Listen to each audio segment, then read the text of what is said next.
Today I have a special episode, a September business recap. So this is a little bit of a treat. Let's talk strategies, let's talk wins, let's talk lessons learned. I'm Johansson, a productivity and time management coach for entrepreneurs and host of the Systems for Creative podcast, where I teach you how to streamline your system so you can grow your business without sacrificing your personal time. I also have my own creative business where I sell physical planning products as a one-woman show and solopreneur. It's so important that we manage our time well to get everything done. I'm a mom. We got 3 kids. Life can get pretty hectic. And I know what it's like to run so many different parts of your business inside of 1 week as a solopreneur. You need to ensure everything is streamlined and in place and focused and organized so you can make the most of your day without burning out and do what you are called to do as an entrepreneur and keep that creative fire burning. So this is going to be a little bit of a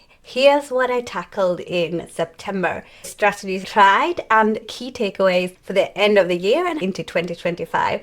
Now this is part of my paid newsletter, which is supposed to get running in the beginning of November, but I'm pre-recording content and I might actually release this for you because this is a very in-depth piece that I will be using every single month. And for my paid newsletter, I'm going to do kind of an AMA, Ask Me Anything style coaching. There's an opportunity to get direct coaching from me without the coaching price tag. It's newsletter style, which I'm excited about because I like to write and get specific.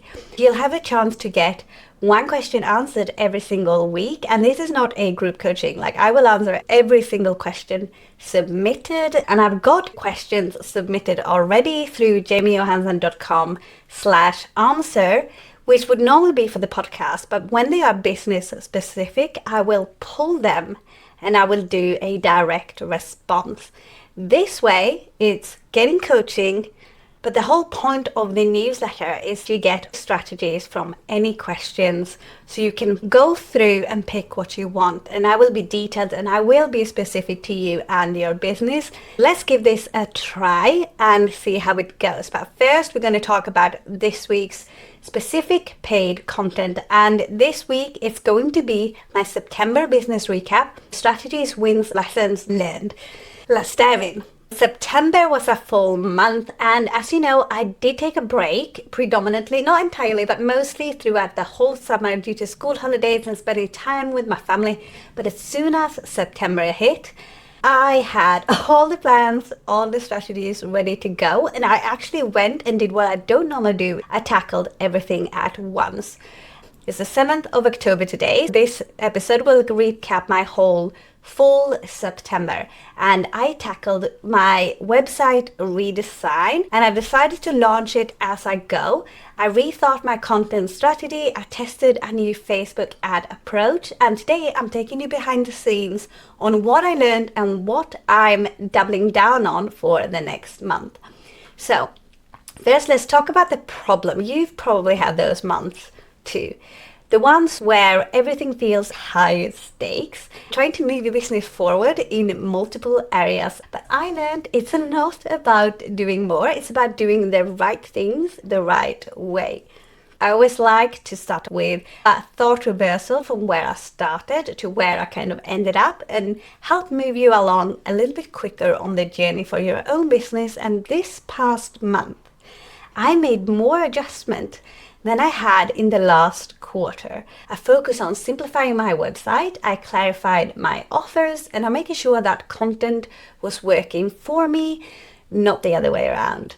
Building a successful business means refining what you're doing to maximize impact. So let's start with a little bit of an overview of the key projects and the lessons I've learned. So the key projects that I actually tackled in September was website redesign, and I used Show It. I was launching the Creative Content Fix workshop as a soft launch to my email list subscribers, and running Facebook ads Bootcamp with Zach Spackler. I also did several more things that I actually will cover in the paid recap, but I want to give you the value, and these are probably the three highlights. Number one, and that is the website redesign on Show It. So I decided that it was time to simplify, and I'm cutting out unnecessary pages, I'm streamlining the design, and I put my main offers sort of front and center. And I've actually decided to design my Work With Me page to list the offers that I have coming up, even though they're launching well into this quarter and even coming January. So I want to kind of clarify them as we go, and I'm in the process now, even though I have the offer on, to make priority list buttons so people can join the priority list for those offers, because every offer that I launch, especially over Black Friday, hint hint, you're gonna have the opportunity to get a major savings because it's the first launch of a completely revamped offer suite. And anyone who wants to get their footing in early as I'm figuring out the kinks and as I'm really listening to you and making it better, is going to get rewarded by receiving a steep discount from future offers, okay? But that's kind of me getting ahead of myself. I'll share my Black Friday plan soon as well. So the lessons that I learned when it came to my website redesign, which is still happening in the background, is that the easier I make it for visitors to navigate, the higher my conversion rate, okay? So I need to focus on clarity and really what I want to say and keep it short. Push aside the bells and whistles for now.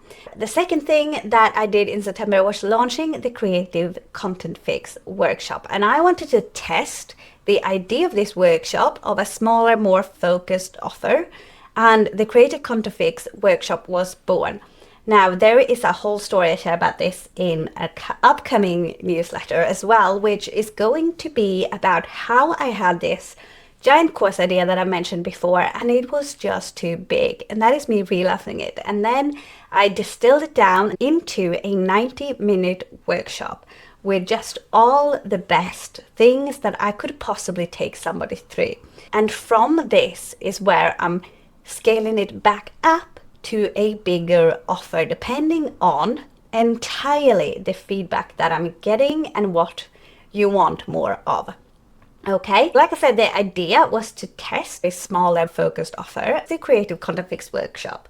It did a lot better than I thought, considering I have a very small list, and I learned that small actionable workshops can be just as valuable as large courses. So the lesson here is that don't wait for perfect, because I'm definitely guilty of this. And launch small, gather feedback and iterate. You can always scale, make it bigger, make it better.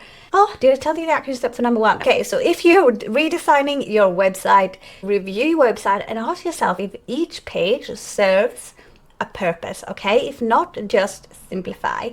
Secondly, your action step is to think of a workshop or a mini offer from your expertise. If you haven't done this before, or you're thinking of creating a bigger course, just brainstorm 3 topics and start small.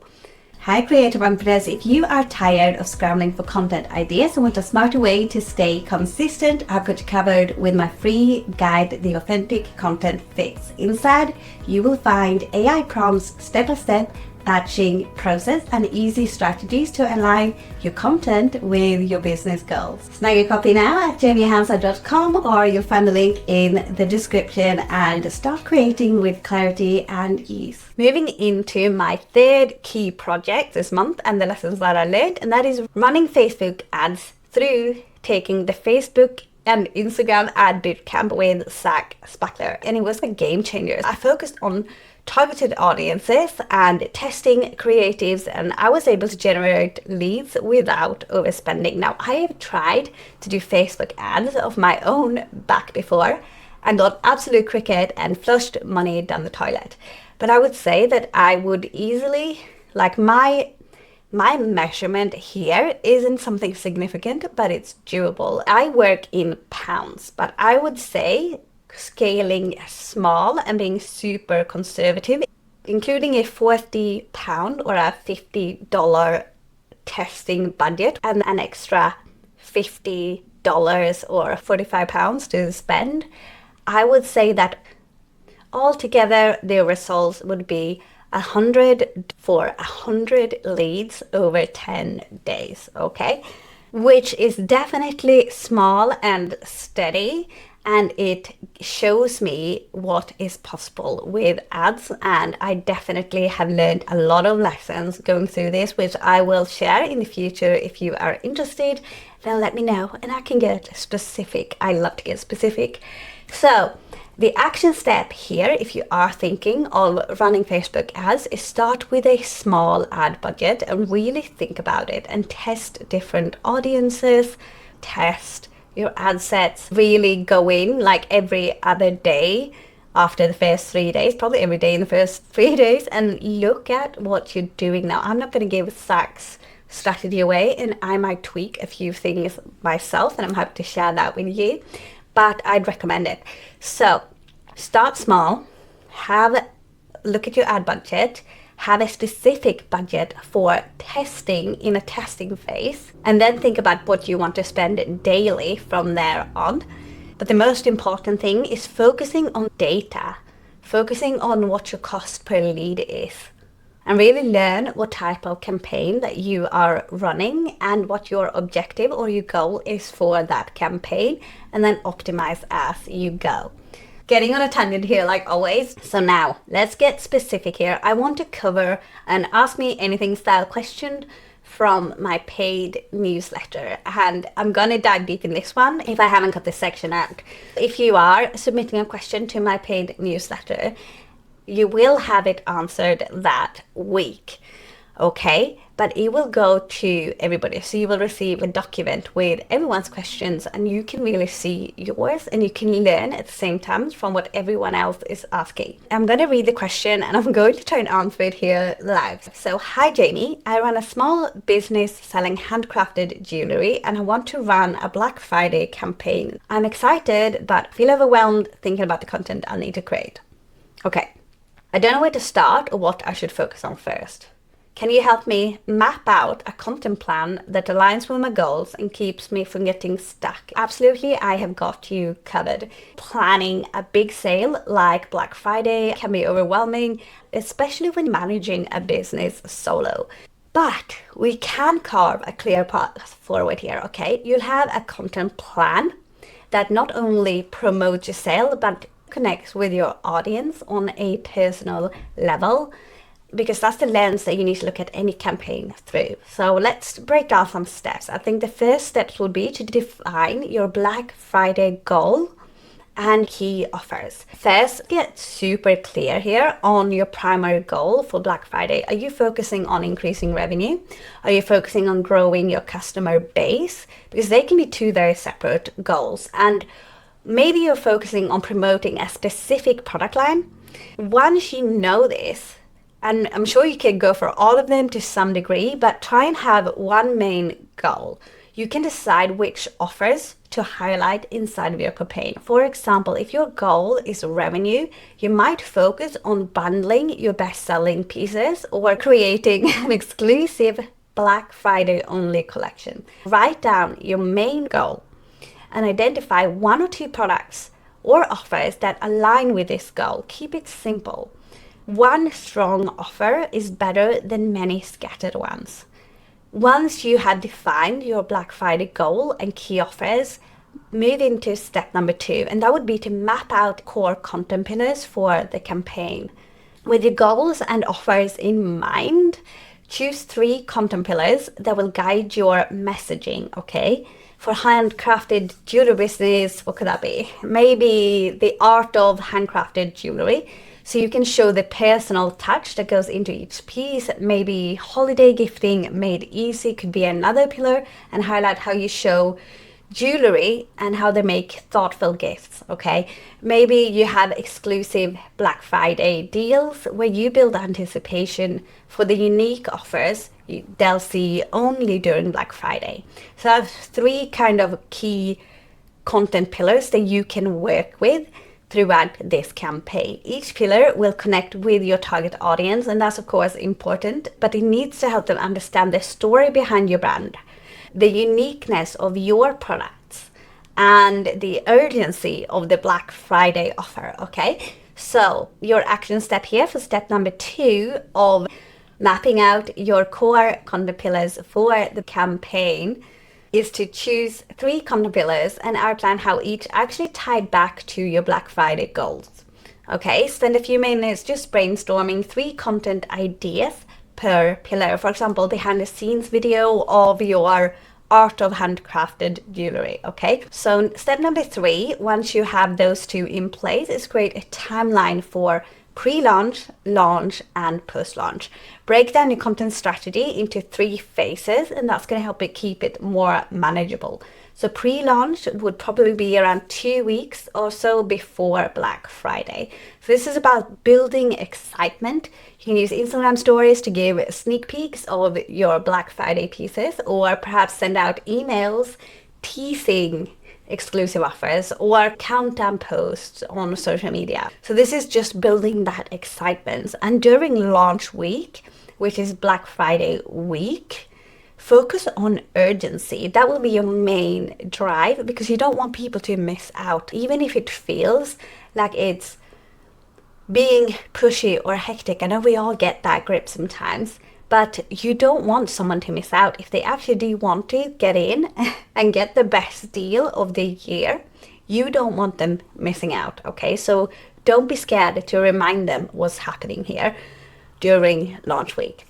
So you might do daily social posts, you might do product highlight post, you might do limited time offer post, or you might do email reminders to your lists. And I would say even 2 a day, depending on if you have expiring offers, highlight that offer. But you might also very well need to tell them that there's only a few hours left at the end of the day. Maybe that is 2-3 hours before that offer finishes. Okay. Then we go into post-launch, a week after Black Friday. Whether your goals were driven by revenue increases, so we had bundles that were exclusive for Black Friday, or urgency, or even if it was to build your customer base, this is a time to sort of nurture those that may have come in either as first-time buyers or people that are actually raising their hands to that they want more of your products.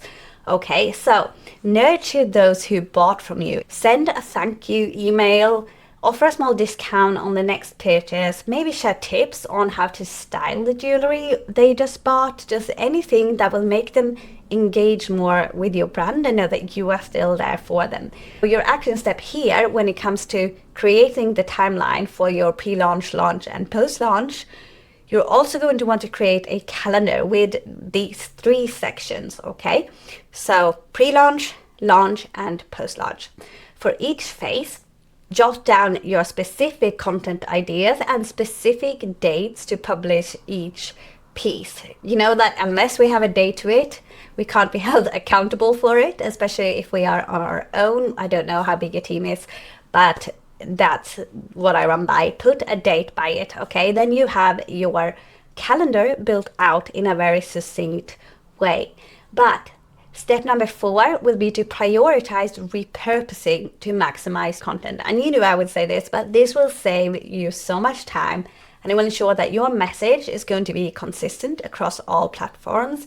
So if you're sharing a behind the scenes video on Instagram, or use the same content for an email, so that it's not going to be spammy, first of all, and people may miss the message. Like your Instagram audience may reach 2 to 5% of your total following, but an email goes directly to them. However, not everyone's going to open the email, and make sure that they see all the content that you are putting the effort into creating. That is so important, okay? Or if you have a blog on your website, create a blog post that can go deeper into the story of a behind the scenes video. Action step here for number 4 would be to identify the 3 pieces of content you can repurpose, okay? For your website, for your email, and for your social media. Map out how each piece can kind of be modified to fit these platforms specifically, which will give you multiple touch points with your audience, and go in with a kind of state of mind during the busy week leading up to Black Friday, and people are trying to make the decisions around their offers, or even afterwards, or even during launch week when they're trying to buy. that they don't have to click from platform to platform. Make whatever you are offering or whatever you're putting out there stand on its own on that platform, whether that is a reel or a long form blog post or a podcast. Make sure that that piece can stand alone and they don't have to go anywhere else. Especially when it comes to your newsletters, unless they're going to physically buy something, give them, if they are there, taking the time, opening your emails, they're reading it, make sure that they are getting the information that they need right then and there to make a decision, okay? Finally, let's do a mindset check-in here, because it's so easy to feel like there's too much to handle. Especially with big campaigns, remember, you don't need more content, just the right content. Focus on quality over quantity. Let each piece serve a clear purpose, okay? Number 1, write down your Black Friday goals and key offers. Number 2, outline your 3 content pillars and fill in the content ideas for each. Maybe aim for 3. Number 4, create a timeline for pre-launch, launch and post-launch, and map out how to repurpose each key piece to maximize your reach, okay, within your audience. Following this plan is definitely going to help you feel more prepared. Just to focus on one step at a time and make sure that you stay connected to your audience and ready to make the most of Black Friday. So now go ahead and put that calendar together, and I promise it's so much easier than it might sound, and your future self will thank you. And as a wrap up to this episode, so following this plan will hopefully help you to feel prepared, connect to your audience, and ready to make the most of Black Friday. Okay, so as a wrap up to this week, every lesson I learned this month came down to one big key lesson, really, and that is refinement. Ask where you can simplify, focus, and amplify, okay? Each step should build momentum. It doesn't have to be a complete end, okay? We want to keep moving forward and dive into October with a clear path ahead. I hope you enjoyed this episode. If you did, let me know your thoughts or questions at johansson.com/answer. Record a quick voice message and I'd love to hear from you. As always, I pray this blessed you in some way and I'm rooting for you.